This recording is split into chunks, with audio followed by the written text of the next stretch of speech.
Hello, welcome back to Kardec's Book of Mediums, known as the Mediums Book, and to my playlist. We are at chapter 8, which is part 2 of the book, part 2, chapter 8, on page 137. And Kardec continues talking about visual and physical materialization or manifestation. It's entitled Laboratory of the Invisible World. Spirit clothing, spontaneous formation of tangible objects, modification of the properties of matter, and the curative action of animal magnetism. So he kind of recaps how spirits often appear in flowing, nondescript clothes. I've generally seen sort of like a linen, a white, it's like a light natural cloth. But oftentimes they also appear in clothing that they wore on Earth. I would add this is also a clue to their occupation or time period. Um, for example, certain color of clothing or dyes can be specific to time period in the past due to access of what was commercially available in, say, like that region or time period. So it says, where do spirits get their clothing like they were on Earth, and compromising their accessories, so something they may be holding, an object. When they died, these people did not have these objects directly on hand necessarily, yet we see them before us, and sometimes we can even touch these objects with our hands. So where do they come from?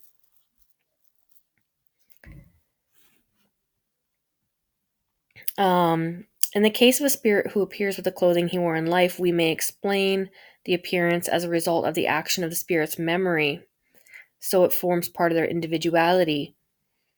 However, this isn't necessarily related to transportation of objects, such as the snuff box of tobacco that was given in the previous chapter on page 127, apparently, which I vaguely remember talking about. Or bringing from somebody else, I guess could say, or bringing a different object that's unrelated to them, to the spirit itself.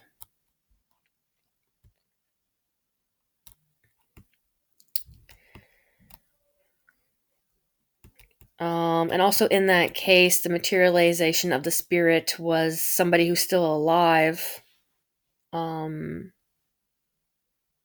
which really has no consequence in the philosophy of spiritualism, because we're just spirits in a physical body. So our spirits can travel about as incarnated humans, just like a disincarnated human with some, I guess you could say, skill level or unconscious projections, etc. So spirits have carried various objects such as sticks, pipes, lanterns, books. It's occurred to us that they just kind of, he's saying, condensed energy, and that makes matter. So took some kind of malleable ether or spirit energy and just condensed that down to make something physical, so that our bodily senses could perceive it. But they're saying this hypothesis fails because mostly in their experience, they only saw images or appearances, but it's pretty rare to start kind of a spirit to produce a physical object, although it is possible, and they had observed that as well. Because the tangibility of the object is often only momentarily, and so as solid as the objects seem, it also disappeared, it vanished like a shadow. To see persistently solid matter produced by spirits would be extraordinary, but it has happened and been in some cases. For example, automatic or direct writing. So, spirit writing on a piece of paper was later, years later, still on the piece of paper, for example. So now he goes into the examples of direct writing or pneumatography. Spontaneously, that is to say, is without the help of a medium's hand or a pencil that a spirit could use. It's enough to provide a clean piece of paper and to put methodology in place, because he kind of did try to use some of the scientific method to avoid trickery, to fold up the piece of paper, then put it in a drawer or on the table, and then in a short period of time they would see letters, signs, pictures drawn, long communications traced on the paper, usually with a black or gray substance that looks and has the appearance of pencil, lead, or crayon, although sometimes a red pencil with ink or appeared an impression as such as done with printer's ink. When we put a pencil with the paper, they suppose the spirit used the pencil, but when the paper is put there with nothing else, then the drawing material, the ink or the lead, had to have come from somewhere, basically. And they go to one of their good spirits that attended their meetings for some answers regarding this phenomenon. We have laid before you an apparition with a spirit with a snuff box and took snuff. Did they feel the sensation that a human would feel if we took tobacco and smoked tobacco? They said no. This snuff box looked like the one that was habitually used, but the real one was in a different house. What was the box seen in their hand? The spirit wanted to give evidence of the reality of his presence, therefore, the material assumed presence of reality. So, the box actually wasn't brought from the other place. The spirit had produced the appearance of having that box, basically. 3, you say it's an appearance, but there's nothing real in appearance, which is an optical illusion. We want to know if this box is an image without reality, or is there something material? Certainly there's something material in its nature. It's by the aid of this materiality that this perispirit takes on the appearance of clothes, like of which the spirit wore on earth. Which I also will have to say, even the appearance of a spirit, spirit can change even their own appearance, such as like their face. So that's kind of also just the appearance of a humanoid or a person is also a manifestation of the spirit itself, of its memory, objects it's holds, etc., is the manifestation of spirit. It's not something brought from somewhere else, etc., or another physical object. They're all like spirit objects, I guess is the best way of saying it. The snuff box in reality is not there. What the spirit held in his hand is only representation. So it's an appearance, but then the perispirit is has a physical component to it. Like there is it's a densification of our energy bodies. Is not solid like knock on wood, but it is dense where we could feel it tangibly, I guess.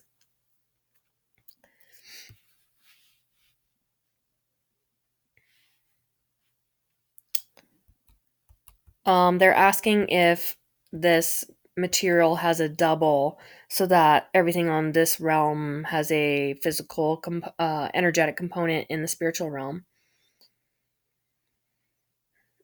Um, they're saying that this is not the case, that a spirit exerts influence over material elements everywhere. Um, and so they don't have to get a spirit object from the spirit realm. They can just on demand create these objects.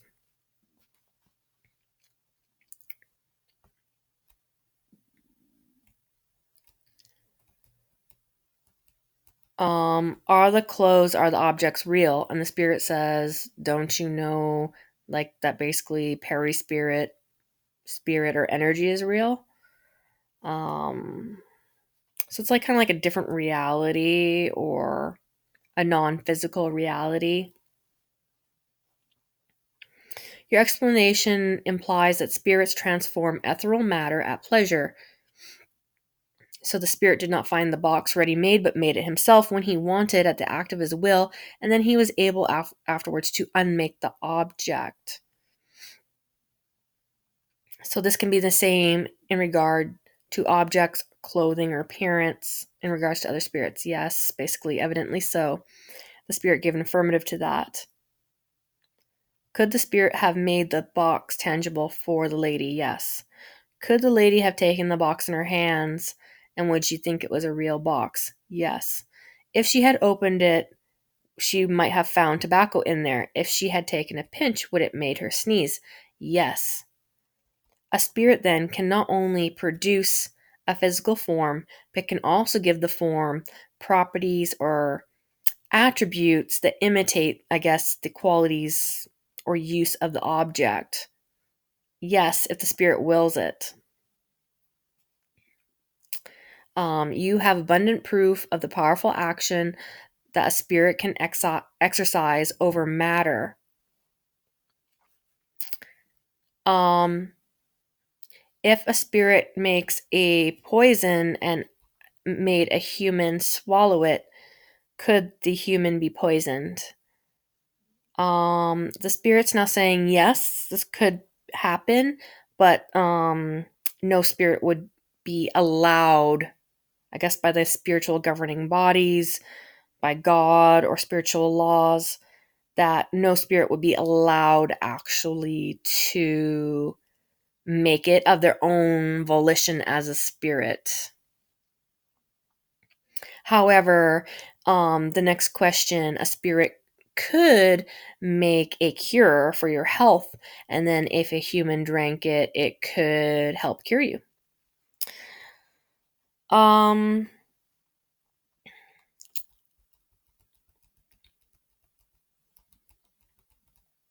I'm gonna be a little devil's advocate here because I've had enough experiences and on the dream realm that you could be somehow coerced or given, or you could give your,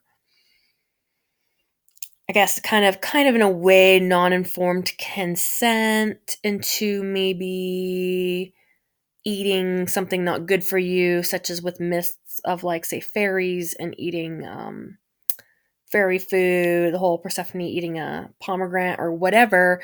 There's enough mythos and in my own experience saying that in fact you could spiritually eat something bad for you intended by the spirits in a way, or by humans interactions with spirits meant for you, or directed by another, I guess you could say, authority or human directed towards another human. I could see that happening, where sort of a curse in a way that can get into a human through a spiritual agent.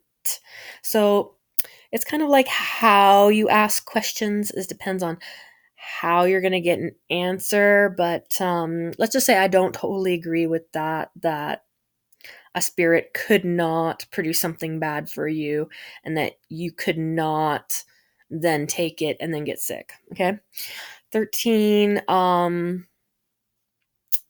So they could make food, and then a spirit could make food, and then you could eat it and not be hungry. And they're saying, yes, this is possible. Is not air the vapor of water? Condense the vapor, it brings it back to water. Deprive it of heat, solid, blah, blah, blah. So just changes of state and energy is what they're talking about. So if you can take energy and make it into an apple, and then you eat the apple, you're actually eating energy and then getting that physical energy from something that was non-physical. So they're saying, yes, you could do that. But that, what humans are capable of creating via technology is even greater. They're saying that this is a very simple thing for spirits to be able to do. However, with the second guessing, Kardec is saying, okay, well, you're saying that these objects are temporary, though. So if a spirit gave someone food and they ate it, how would that be physically integrate with your body and be a permanent physical effect if the things that a spirit is materializing it fades after they materialize it?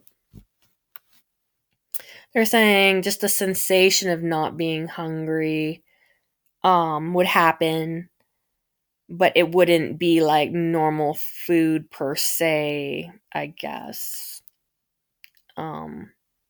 But such cases of spirit action would be rare, exceptional, and independent of human will. Otherwise, we should really be fed and cured too cheaply, it's saying.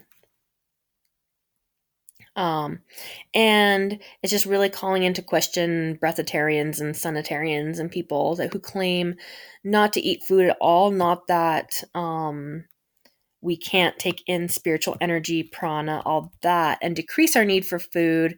The fact is that we are still physical beings in part that need physical nutrients. Spirit is saying here.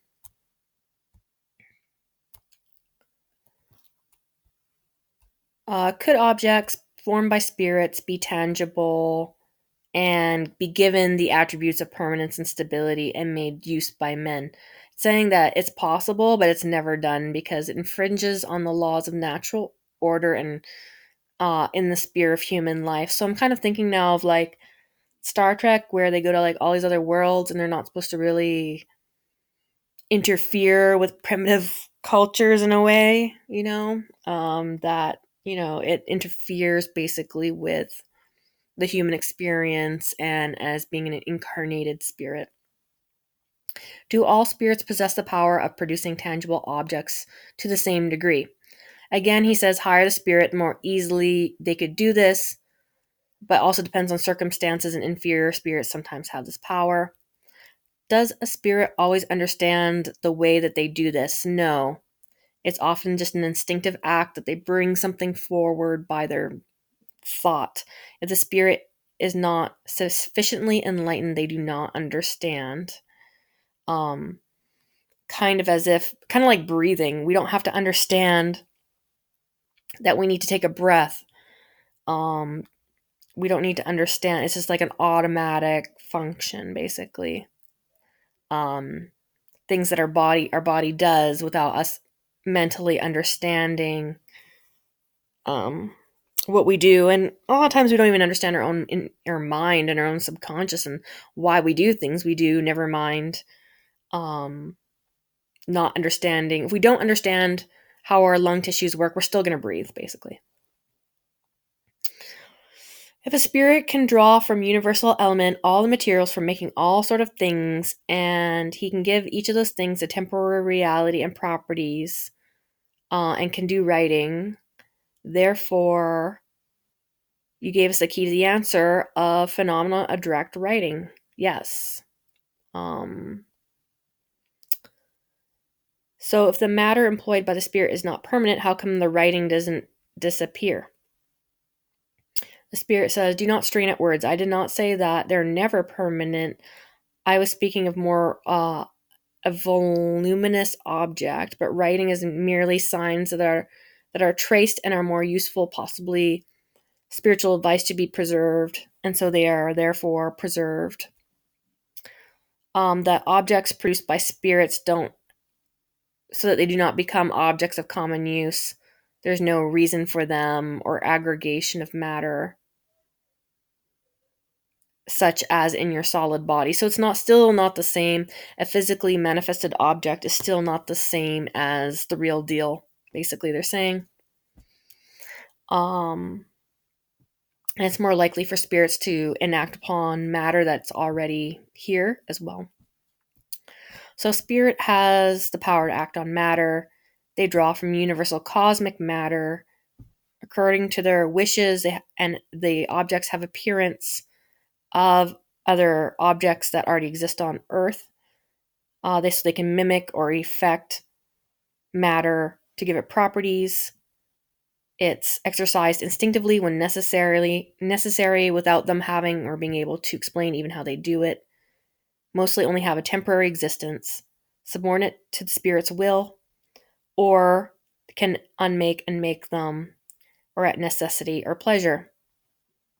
They may appear to us all appearances of reality, such as to say, for the time being, are visible and tangible. There is formation, but not creation, because no spirit can make something out of nothing. Kind of like, E equals MC squared, that all matter can only go into different states, but can never be formed out of nothing, basically. Which is interesting when it comes to, thinking about our own spirit and our own thoughts and how that all happens. So, it gives different transformations of physical objects, has different properties to those objects. It could happen by a simple modification of the molecular arrangement, can be made into different objects, such as chemistry, as an example. Different atoms and molecules being put together to make a different substance, but is just made up of like base substances, basically. For example, oxygen and hydrogen combined, H2O becomes water, and you add another oxygen, and then it now becomes a corrosive liquid.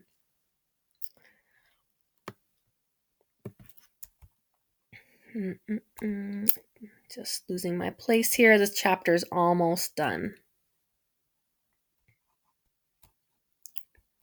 So, thus changing the properties of this energetic substance can become less or more opaque, more visible or less visible, or that's why certain spiritual things or even spirits, they sometimes look transparent. So they're not only able to form these substances, not create, but form these substances, and also change the property of substances. This also explains in mesmerism, which Mesmer was a spiritualist and talked about more like the hypnotism side of things when it comes to, and trance when it comes to like mediums and stuff like that. But the changes affected of water by the action of will.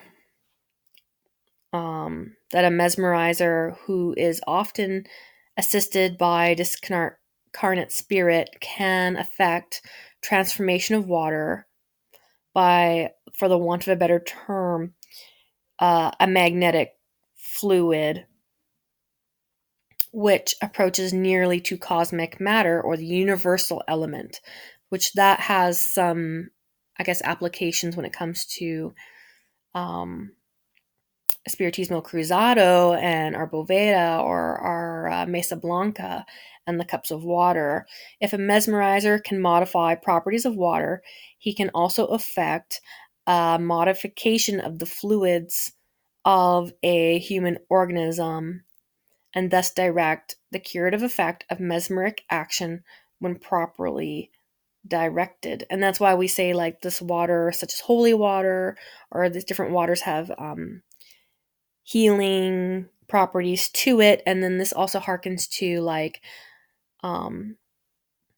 therapeutic touch or Reiki or the hand passes that you see at Misa and with Spiritismo of remagnetizing your auric body or doing energetic healing to heal like what you would call like disturbances in chi or ki with like qigong or however you want to approach that lens, I guess, of energy healing.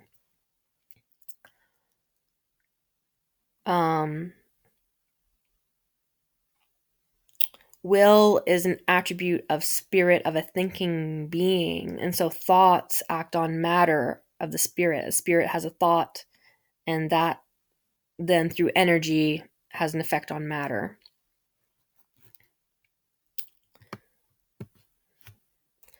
Um, we have will as an incarnated spirit, and magicians will, you could say. But so does the disincarnated spirit have their own will, their own motivations, and we both have this power of being a mesmerizer, which is proportion to your force of will, and vary its properties within certain limits. So this thus is enabled to explain the faculty of healing by the imposition of hands, a faculty possessed by many persons in a greater or lesser degree.